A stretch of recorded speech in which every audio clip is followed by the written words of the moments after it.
সামান্য একটু কথা বলার তীব্র ইচ্ছায় কখনো কখনো আমাদের বুকের ভিতরটাকে ভীষণভাবে এলোমেলো করে দেয়।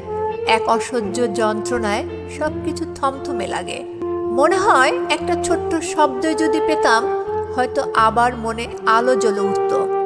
কারো কেমন আছো কথাটার জন্য হৃদয়ে অদ্ভুত শূন্যতা তৈরি হয়। নীরবতা তখন বুকে পাথরের মতো চাপ দেয়, নিঃশ্বাসটাই ভারী লাগে। যে মানুষ একসময় সব কথা শুনতে চাইতো, তার চুপ থাকা আজ সবচেয়ে বড় ব্যথা। একটু কথা না হলেই মনটা অদ্ভুত উদ্বেগে কেঁপে ওঠে, ভিতরটা অসহ্য ভারী হয়ে যায়। ফোনের স্ক্রিনটা বারবার দেখি, তবুও কোথাও কোনো শব্দ নেই। একটা রিপ্লাইয়ের অপেক্ষা কখন যে মনকে তীব্র অস্থিরতায় ফেলে দেয় বোঝাই যায় না।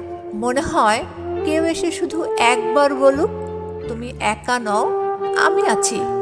কিন্তু বাস্তবতা আলাদা, সবাই তো আর সেইভাবে পাশে থাকে না।